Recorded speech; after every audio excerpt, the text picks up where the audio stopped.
Near the end of World War II, a well-known occultist named Manly P. Hall thought there was something wrong with the world. Things had to change. In spring of 1944, he made a startling statement. He said, "To make things right, we will have to undo much that is cherished error. The problem of revising the Bible shows how difficult it is to do this. For the last 100 years, we've been trying to get out an edition of the Bible that is reasonably correct, but nobody wants it. What's wanted is the good old King James Version, every jot and tittle of it, because most people are convinced that God dictated the Bible to King James in English." In another vlog, I asked the question, who is we? Let's take that apart right now, and while we're at it, we'll see what the Sinaiticus might have to do with it. Hi, I'm David Daniels from Chick Publications. To make things right, we will have to undo much that is cherished error. For the last 100 years, we have been trying to get out an edition of the Bible that is reasonably correct, but nobody wants it. By we, it seems that Hall is referring to some very high up people in the occultic and the political world.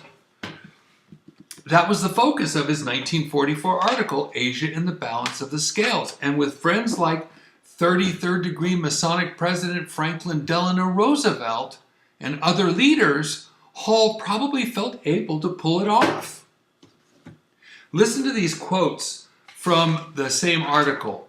"In the next 10 years, we will have to rebuild a world civilization. I hope for some psychologists and even philosophers to be among those appointed to administer this problem. We are thinking now of a world police force. We will first perhaps try to make a great world plan. We will sit at a council table and figure out how to iron out the troubles on the earth." Then this quote, "The way of that conditioning would be the one used in Central Europe to condition Nazi minds. There, the circulation of an ideology began in the public schools, began with a small child, which is where we will have to begin, and educate not only our own people, but the peoples of the world. And we will have to have 5 generations of the consciousness concept of democratic cooperation before we can create a world capable of mental and emotional tolerance." Let's count the generations after World War II, shall we? 1946 to 64 were the baby boomers, that's 1. 1965 to early 80s were Generation X, that's 2. Mid-80s to early 2000s were the millennials or Generation Y, that's 3. Mid-2000s to now are Generation Z, the 4th generation. So, how are we doing? Pushing mental and emotional tolerance and democratic cooperation through psychology and philosophy from kindergarten? There's a whole lot of conditioning going on. In fact, I just saw today that MTV asked 1,013 to 14-year-olds which of the proposed names they wanted their generation to be called. The majority of them wanted to be called the Founder Generation. These teenagers born after 9/11 supposedly have a stunningly intuitive sense of the changing times they've been born into and the huge opportunity that lies ahead to make new history. Right here out of this article, the Founder Generation founding a whole new world. What do founders do? They abandon the old and start something new. Guided by whom? Who are their teachers? We are barreling toward a one-world government by Manly Hall's own standards, and we're only in generation 4. But Hall had a problem with a certain group of people. What's wrong with them? What's wanted is the good old King James Version, every jot and tittle of it. How did his we try to pry the King James out of people's hands? For the last 100 years, we have been trying to get out an edition of the Bible that is reasonably correct. Occultist Hall wrote these words in what year? 1944. What happened 100 years earlier in 1844? In 1844, according to text scholar Konstantin Tischendorf, he began to acquire Greek vellum pages that ultimately were named Codex Sinaiticus. You know, the document behind all modern Bibles and Bible-doubting footnotes, even in the New King James.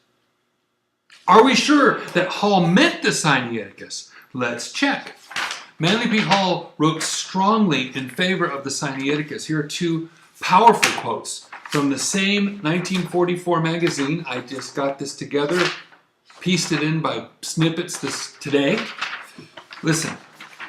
The Codex Sinaiticus is a manuscript of the 4th century of about the same date as the Codex Vaticanus. And here, this manuscript is one of the great books of the world, and down here, it is sufficiently important to justify considerable revision of our popular conception of the scriptural writings.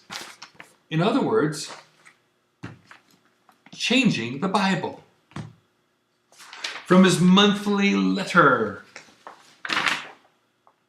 New York, April 1st, 1935. Yes, it was April Fool's Day. He wrote, "Of importance to students of occultism is the fact that the Codex Sinaiticus contains many passages suppressed from the published Gospels.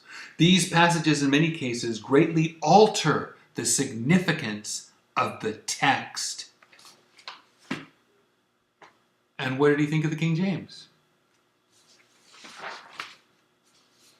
In his Student's Monthly Letter, 4th year, number 5, he complained, quote, "But what does this mean to the average Bible student?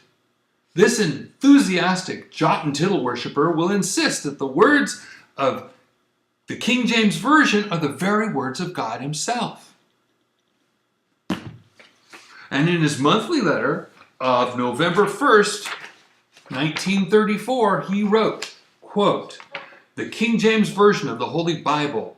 This translation teems with errors and is hopelessly unreliable from a scholastic viewpoint, yet popular acceptance has caused this misversion of Holy Writ," yes, he said that, "to come to be recognized as infallible, so that the religious public would now reject a correct translation. In fact, it has already shown its attitude in the matter by refusing a revised edition. For over 300 years, erroneous theological notions have been circulated, deriving their authority from the King James translation of the Bible." So, let's add it up. This occultist, Manly P. Hall, wanted what? A new world order. 2. Only 2 things stop this new mental and emotional tolerance: the thinking of the people and the King James Bible. 3. People in general trusted that the King James Version in 1944 was the words of God himself translated into English. So that's not, brothers and sisters, a new idea. 4. The Codex Sinaiticus with extra words, and maybe referring to the Epistle of Barnabas and Shepherd of Hermas that are stuck on at the end of the Sinaiticus, offered hope as a new occultic-friendly Bible, quote, "of importance to students of occultism." Those are Hall's words, not mine. 5. There were 2 goals. 1 was to condition people's minds, like the Nazis, over 5 generations. And those born post 9/11 are generation 4 and 6. Goal number 2 was to pry the people's jot and tittle Bible-trusting hands away from the King James Bible. And the Sinaiticus was the occult world's answer to that problem for them. Are you saying that trusting the Sinaiticus and the Bibles derived from the Sinaiticus is a step toward occultic and New World Order thinking? That's what this occultist said. Not me. I'm just putting it all together. So, if you trust the King James Bible as God's preserved words in English, guess what? By Hall standards, you are intolerant and a hindrance to one world government. Each Bible that is made from or trusts the Sinaiticus is not just another Bible. It's the doorway to losing trust in the King James and being open and tolerant toward the New World Order. At least that's what a top occultist who communed with world leaders said. You can't hide from this. This is the elephant in the living room. You can't avoid it. Do you want to be a part of the New World Order? Then don't trust your King James Bible. There must be some pretty spiritual things in the King James to get occultists and NWO people so riled up. If for no other reason, that's a huge motivation to get a King James, pray to God for understanding, and put my trust in its holy words. Look, do what you want. For over 17 years, that's what I've done. And despite all my years of training and study, I have never regretted that decision. Please take this decision seriously. Take your time. Think about it. It's bigger than you can imagine. God bless you and have a wonderful day.